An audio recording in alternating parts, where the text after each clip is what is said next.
Okay, well, Brand just got done with his interview with Channel 8 here in Vegas, and we thought we'd do a little pre-script before you see the video so we can explain a few things. Yesterday it came out that the FBI, of course we knew they were doing this anyway, was starting to look at the people that were Bundy supporters. And unfortunately, as it may be, or fortunately as it may be, Brand was out in the forefront. He was probably covered outside the Bundy family itself. He was covered more than probably any other single person out there. He had the shofar. He was acting as a liaison between the militia and the sheriff's office. The sheriffs that were out there, the deputies. Anyway, and so when we heard that the FBI was looking at this, we thought, that's interesting, especially with some of the events that have happened to both of us in the last few weeks. So what we've done here is included the interview, and it looks like the FBI wants to focus on somebody. They're going to want a scapegoat. They want to tag somebody that they can cause some problems with. My concern right now is basically that the federal courts cannot be trusted, and really the FBI on the domestic terrorism charges might have, or claims might have some jurisdiction, but certainly not on any of the other offenses that occurred out at the Bundy Ranch. And really, there were no offenses on the part of the people, the demonstrators. It actually was all on the part of the BLM. But be that as it may, it looks like the focus of the investigation has come to us, probably because we're out there quite a bit. And Brand did an excellent job on the interview. So I'll just leave it at that. Brand, what would you like to say? Well, if the FBI is going to do an investigation, they need to investigate those individuals that were masquerading as BLM law enforcement. They don't have a mandate to enforce any laws. They don't have a mandate to carry any weapons. If there are laws broken, they are supposed to go to the local sheriff's department and get the local sheriff's department to enforce those laws, not the BLM. And so it's really, to me, it's ironic, it's almost laughable that they are trying to investigate these militia people for going to the aid and defense against an unlawful criminal organization. To defend the Bundys against these people. So, it's just asked backwards. The FBI needs to go and look at those people. And if I can interject here, this is very important. No one in the state of Nevada, other than Michelle Fiore, was there to protect the Bundys and the supporters out there that were trying to stop these felonious BLM people from committing the crimes that they were against them. No one in the state of Utah. Now you go to the state of Nevada. You go to the state of Utah, and the legislature right now is considering taking 30 million, I think it's 30 million acres of land back from the feds, and there's now going to be a demonstration about that tomorrow. But you have people in the state of Utah who are going to back up those people that are demanding this, okay? That didn't happen in Nevada. Look at Texas, okay? 93,000 acres, I'm sorry, along the Red River between Oklahoma and Texas. The BLM really is in the process of trying to seize it. Who's backing up the people in Texas to protect them? Rick Perry. And the state of Texas is there saying, no BLM, you're not going to do that. That's not going to happen. None of that happened here in Nevada, and so the people had to stand up and protect themselves. And I just want to add, I heard a councilman, I guess that's what he is, a board member or something in Bunkerville, say that the only reason why the BLM brought guns was because the people had guns. I want to point out that there were no guns out there in Bunkerville prior to the assault by the BLM on the Bundy family when they tried to look in the back of that dump truck and the backhoe. And they were, as citizens, trying to investigate a crime. They even wanted the sheriff to come out there, and no sheriff would come. Again, no support from the local law enforcement against this federal thuggery. The other thing I want to point out is that on that day that the big confrontation took place on I-15 at the federal compound, where the cattle were supposed to be released and were not, somebody was planning this thing because they put an OP, I mean a really bad problem of hurting a lot of people, BLM agents, anybody, because they put an OP, an observation post, up on the mesa above there, about 1,200 meters away, well within sniper range, and we could tell using, I didn't actually see the actual actual tripods because I did not have a Zeiss or a spotty scope to look. But I did notice that they put that OP up at between 7 and 8 o'clock in the morning then. So they knew that they were pushing towards this confrontation. They knew that they were doing that and playing it out. And they did have snipers up there on that Mason. I just want to point that out because the fact of the matter is the people didn't go there with guns to cause a problem. They went there to protect themselves from the unlawful attacks of supposed federal agents, which we really question. I've worked with a lot of contractors and foreign soldiers and people like that, and I have some real questions about some of these BLM agents, if they were actually contract agents from Kraft Academy, the former Blackwater type people, or even foreign nationals. I have some real suspicions of that. I've mentioned that before in a prior video. So there are crimes being committed under the color of law by federal agents at numerous levels, and yes, the FBI needs to look at that. Will they? Probably not, because it's hard to take the master's house down using the master's tools. But that shows you the level of the tyranny that we're under. Brandon, what would you like to say to close? No, I think you did a really good job, Roy. I would just, reiterate that the FBI needs to look at the right people, and I want to include Harry Reid and Roy Reid and Gillespie in that whole thing, because there is graft and fraud, coercion that's going on there. And if we don't get to these higher ups and expose them for what they were doing, we're not going to get anywhere. So I just like the FBI to acknowledge their oath, the oath that they took to defend this country and this Constitution against all enemies, foreign and domestic, and to live up to their oath. And by the way, the FBI really isn't supposed to exist under the Constitution. None of those alphabet agencies are. At least the FBI was originally formed as an investigative tool to help locals to investigate crimes, but they were never considered law enforcement until sometimes later, which shows the slow encroachment of these federal agencies upon the rights and privileges of the people. So I'll just close with that. Sorry I keep interjecting there. Well, and then Stephen Horsford, he's a representative, state congressman that represents Clark County, and he has not done one single thing for the Bundys or this issue. In fact, he has done nothing but spread disinformation and contention. Just say it lies. He's actually lying. He's lying. Yeah. He's lying through his teeth. And we have the footage to prove it. Yeah. And also, Officer Jenkins has been lying too. So I was pretty much with him through that whole thing, and he's just making up stories. Well, he drove up actually after the thing started. He was trying to act like, why don't you explain? Well, he drove up. He was Johnny-come-lately. I actually went over and approached him and two other officers and talked to him after they got there and explained the situation. And he said, well, we're not going to give the cattle away. Didn't say it in his exact terms. And then I went to the other end of the crossover, and him and the rest of the Sheriff's Department was on the other end. And we're 50 yards away, and I never heard anything of the likes that he's talking about. I think he's just trying to inflame the situation, and I take total issue with him. I know where he was during that whole thing, and he was in no proximity where anything like that could have been said where he could hear it. Yes, and I want to add on to that. I think we've made this clear. We had Las Vegas Metropolitan Police Department personnel driving by the demonstration area along not far from the ranch, all during this thing. And there was never any problem with them. The issue has never been, other than with Gillespie, there's never been an issue between the Bundy supporters and the Las Vegas Metropolitan Police Department. If they put themselves out there to make the BLM stand down, then that's legitimate. But if they were there and they had two SWAT teams, I think it was two SWAT teams out there, what was Gillespie doing there if he thought that was going to be a stand down by the BLM and releasing the cattle?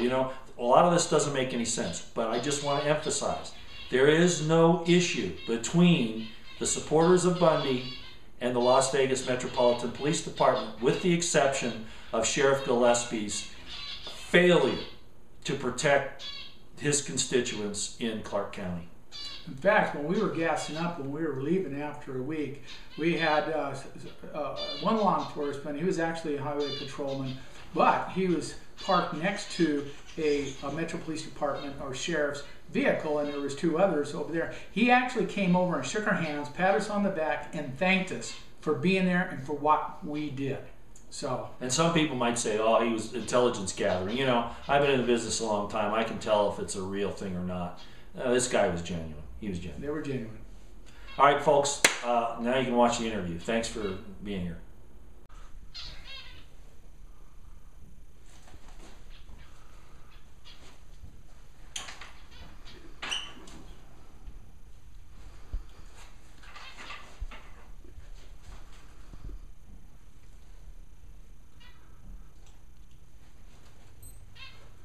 Maybe come up just a little bit, more, actually.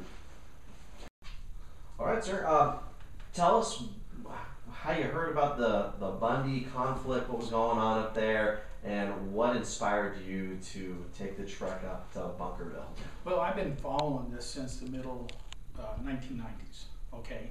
And as I said before, I'm actually related to those people. So when I saw what was taking place back around 95 or so, you know, I have some interest there.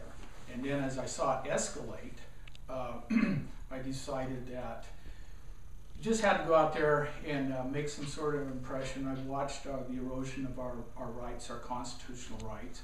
I was pretty familiar with that whole case. I saw what they did to the Hayes, Mr. Hayes on the Hayes Ranch. And where was that? I'm not familiar with that. That's over in Nye County. And recently, a judge has just come out prior to us going out there and said there was a conspiracy between the BLM and the Forest Service to deprive these ranchers of their ranches. So I just decided this was a time that we really needed to go and make a statement for freedom and our constitutional rights. As I said, they're being eroded just about every time, every place you look, they're being eroded. You don't own a ranch, do you? No, I don't. Why do you feel like you need to be there to step in to help out a rancher, or other ranchers? Why do you feel that necessary to do that? Well, there's a pattern, and our food supply is actually being cut off, and it's all across the western United States. And so I saw this as a direct threat to me and my community, that that our food supply is being cut off. If you just look at food prices, they're going sky high. You look what happened in California, where they wanted to save this little fish, and they put all the farmers out of business that supply a huge portion of our produce. I think there's something like 20% of the ranchers that, the ranchers in the state of Nevada run about 20% of the cattle that they were, say, 20 years ago. So it's really easy to, you know, we're very dependent upon outside food sources here in Las Vegas. And if they cut those food sources off, what are we going to do? See? Were you up there on that Saturday when it just broke loose? No, I was out there the next day, on Monday. And then I believe it was Tuesday when we had that first incident. So, what incident are you talking about? that's when we, well, let me back up a little bit. I had talked to the Bundys, and we were convinced that felonies were being executed by these supposed BLM agents. We knew they were killing cattle. We knew that they were destroying private property. And I talked to Ammon, and Ammon said that they actually had the sheriff, the local sheriff, said if you can prove it, if you get the evidence, we'll come out and document it. So as they come out of the hills there, and they got on that private property right there, that's when we, you know, it wasn't me personally, but that's when we cut them off to document the felonies that they were committing. And that's when Ammon got tased and Margaret got thrown to the ground, all those type of things. Sorry. God bless you. After that, I think it was even a week after the tasing incident, when they had the Bundy battle, the cattle battle. You were there for that incident. Yes, I was. What was that like?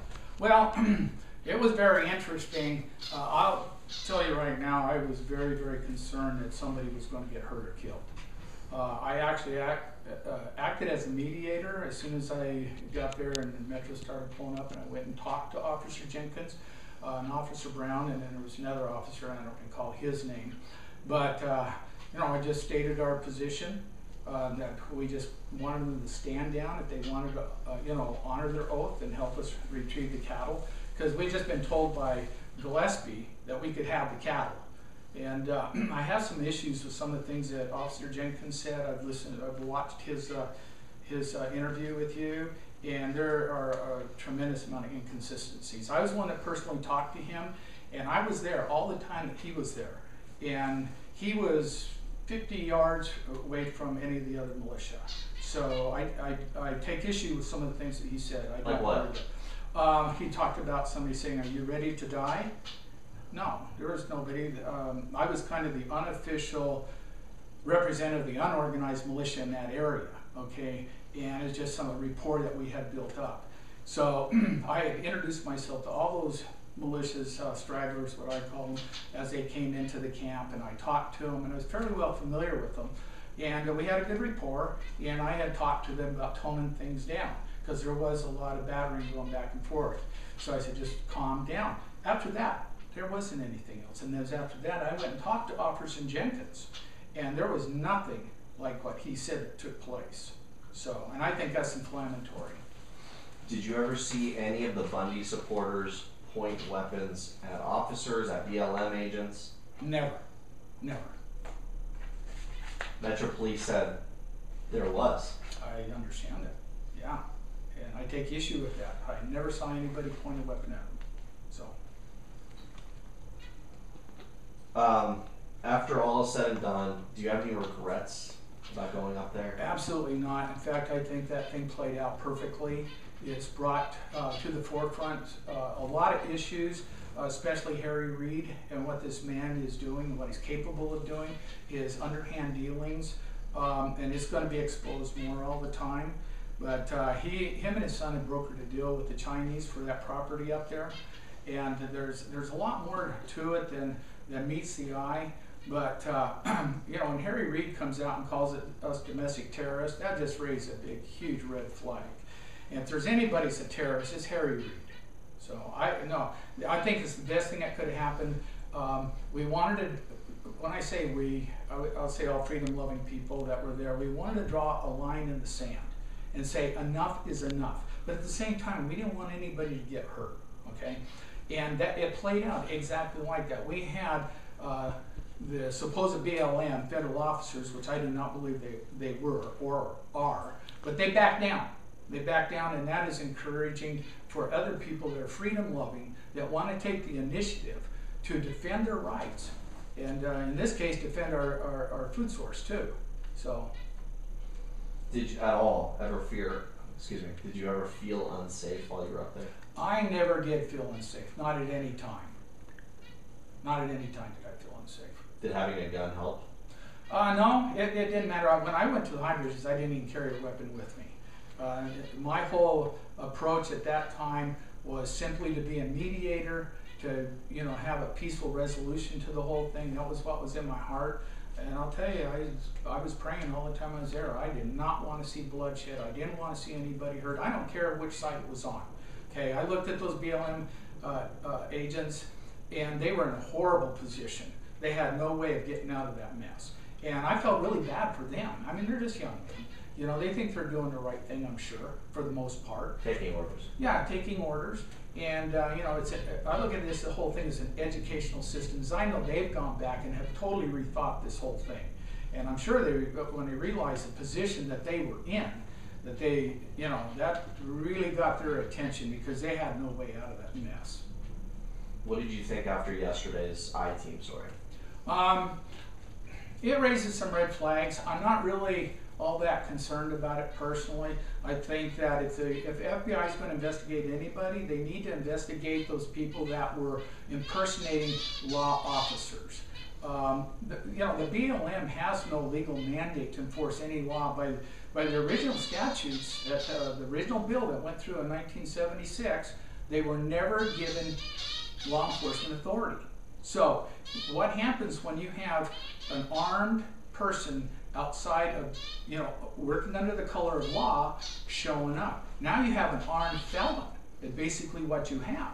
And that's really the way I look at those guys. They don't probably understand that, but you know, they were under the color of law. They had no law enforcement authority, and that's very, very important to understand. How long were you out there for? We were out there for a week, 8 days, something like You that. sleep out there or just Slept out there on the ground with the bugs, crawling on you all night long. Sounds like an adventure. It was an adventure. It was actually, I actually really enjoyed it. It's an opportunity for me to do something that I consider is beneficial to my country, my community, my children, my grandchildren. You ever served in the military? Never did. Never did. Have you ever been a part of something like that before? Never. Never. The closest I'd come to that was years ago down at the old showboat when Boat Wrights, back on the Waco incident that took place. And then Boat Wrights and Sheriff, I think it was Ralph McLaren, I think they're both deceased now. But there was about 400 of us that raised our arms to the square and swore to uphold the Constitution of the United States, defended against all enemies, both foreign and domestic. And that's the closest thing up. And I take that very seriously, that oath. We have you on camera. You're holding this horn. What was that? What was that horn all about? Well, it's a shofar. And you know, in ancient Israel, when the sword would come into the land, they would blow that horn. They'd blow that shofar. And it, in my personal opinion, has some metaphysical capabilities. It was really interesting to me that prior to blowing that horn, Roy and I performed an ordinance down the river and blew the horn. There was only a handful of people there. And in the scriptures, it actually says, "Come hither when you hear the horn." And it was like the next day, people just started pouring in. So yeah, it was very impressive to us. You know, we felt like we were doing something. We were on the right side, is what we felt like. Okay, so with the FBI doing an investigation, you're on this footage, a lot of it. Yes. Are you worried about that? Not at all. Why not?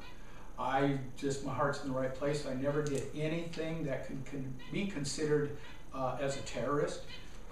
Everything that I did was I considered to be constitutional. And then trying to mediate on both sides, I think it shows that where my heart was and that I just wanted a peaceful resolution. But at the same time, you know, I wanted to be able to stand up for our rights. And I think that's demonstrated to everything I did and said. So. What about others? I mean, they had to have seen the newscasts. They had to have seen the YouTube videos. People out there holding guns. Well, there's nothing wrong with holding a gun. Okay, now, from what I understand, the issues that they were pointing at, I personally never saw that. The only thing I did see is on the video clips, it looks like one gentleman is pointing in that direction. Haven't, as you can tell, I've been a hunter from way back. He could have been aiming 30 feet over their heads. Are you talking about that still photo? Yes. Yeah, I agree. He could have easily been aiming 30 feet over their heads. So how are you going to prove that? I talked to every one of those people when they came into camp. Every one of them had the same mind. We're here to protect the protesters and the Bundys. We're not here for anything else. So. You had told Tim when we met you over at the Metro, you know, about the helicopter, about some unmarked vehicles. Can you talk about that? Sure. It was pretty much right after the incident when we got back here. I tried to just think of life as just going to go on as normal as could be and not to get too concerned about it and worried about it. But when you are seeing, you know, close to half a dozen unmarked vehicles driving all around in your neighborhood, that does get your attention. And then Roy and I were actually running some service calls on the other side of town, and he kept pointing out these helicopters are following us. I was like, nah, I don't think so.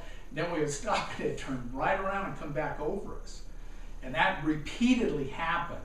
And after a while, we're like, no, there's something going on here. So we'd take the batteries out of our phones, and next thing you know, they would be gone. They'd lose whatever signal they were getting, they would lose it. Do you think the FBI was following you? I'm sure the FBI is looking at this. Like you said, my face is all over the place. I'm not trying to hide. They can come to my door. They can call me anytime they want. I'm willing to talk to them. So there's no reason to, you know, be incognito, follow me around. and call me at any time. And I'm sure they got all my information. Anything else you want to say? I just appreciate you guys coming and giving me this opportunity to kind of clear the air. Let me, address the situation as best as possible, and just let people know that we're on the right side, that we are concerned about our community, we're concerned about our country, and we're very concerned about our food supply and what's taking place with the food supply. So, and that's pretty much it. And your gun, what kind of gun was that? That's an AK-47. Okay. Yeah. All right. It's a nice little gun. Anything else? Well, anything, Tim? Mm-hmm. What? Oh. Anything you want to ask? That I want to ask? I'm not a reporter, but thanks. Sure. I appreciate it. Well, thank you. Let me get a couple, 2 shots of you guys. Okay. So tell us about where'd you get this one again? Oh, I You got. just sit back down if you don't mind. I got. Yeah, we're gonna. I got that in the South Egan's. It's up by Lund, Nevada. It's There's some- bighorn sheep. it's a desert bighorn sheep. Desert. Yeah, or actually better known as the Nelson bighorn sheep. And that was people like the Bundys and the supporters. So I got all kinds of support there. So I read what some of the other dissenting voices are, but most everything that I read or look on YouTube, they don't understand the situation. They're not really, they're missing the whole point of everything. They think it's about grazing fees, and that's all they concentrate on. The Bundy Ranch is under the state, and it has to go back to the Enabling Act and this, what I call this perverted interpretation of the Enabling Act. Okay. And all you got to do is read the Constitution of the United States, and the Constitution says the federal government was only allowed a limited amount of land, for the headquarters, Washington D.C. I think that was like 10 square miles, and then, for forts and post office, things like that. That's all. It's very, very clear. So if you go back to the Constitution and you base your opinion off that, then the Enabling Act, you see what it was for. It's just enabling these states to get in on equal footing. They have their own government set up at the time, whatever it took to be on equal footing, see? And now, the thing where the bone of contention is with clearing the title to this land, because you had Native Americans that were living on this land and still had a claim, okay? Tribal claims, and then possibly other things too. So they were told, all these people had a claim, or these groups of people had a claim on this land to put it in their claims, or forever relinquish any rights or title to it, see? And that's where the bone of this misinterpretation comes in. And it really makes sense. I mean, good grief. You're going to give, a handful of people control over 87% of your state, where we could, the state of Nevada could be getting taxes off that and building our economy and our schools, and so many different ways we could be using that money that is deprived to the state of Nevada at this time. So. What are your thoughts that, we don't collect taxes hardly? I mean, no income taxes here in the state. Oh, I think it's wonderful. That's a whole nother ballgame if you want to get into the IRS and the Federal Reserve. That's a whole different ballgame. Mm-hmm. Which is also a bone of contention with me too, as you probably figured out. Well, it's never fun during tax day for anyone. Yeah. We good? I'm good. All right. Did you get his button? I did. Cool. I appreciate it. Well, thank Thanks, you. Brian. And Scott. yeah, I just want to let you know, we poured over the video Let me get a couple shots in. looking for someone Yes. pointing a gun at a BLM agent, an officers. Haven't found any. Yeah. So Yeah. we have hours of footage. Yeah. I've never seen. Look at the BLM though, and see who they're pointing weapons at. I don't know if you realize it, but up on the butte above us, to the north, right at the bridge there's an OP up there with 3 snipers We pointing keep their hearing about weapons. the snipers, and there's footage. We haven't seen any. Yeah, they're up there. We saw them with Yeah. this guy had a Zeiss spotting scope, and you can Yeah. see the sniper tripods. That's scary. Yeah, there's an old gentleman pulled up right on that crossover. He was an amazing guy. He was 74 years old for the Marines, drove from California that morning to get there, okay? And what a character. And he started cracking out his spotting scope. And Oh, I forgot to ask you. Yeah. You're part of the Southern Nevada militia. yeah, that was You said you signed up, 10 years ago? No, 1995 with that charter. And that charter, all those guys are gone. Okay. I don't know what happened to them. So- I've been trying to get a hold of the new one, but they had their site was down for a long time, and I want to get a hold of them, get us reorganized as best I can. But from what I understand, it has been infiltrated. Oh, you can imagine. I'm sure. Yeah, it's been infiltrated. So I mean, so like right now, it's just a bunch of it's like an independent, like Very people are loose, very loose. Yeah. Yeah, my group back then was only about 20. Is there a website or anything? Yes, there is. What is it? Yeah, you just go to Southern Nevada Militia. Okay. Yeah. Cool. Good deal. This is gonna run tonight at 5 and 11. Okay, cool. You looking Thanks forward to again. seeing it? Yeah, appreciate Make it. me look good, man. Oh, yeah. You can't help but look good.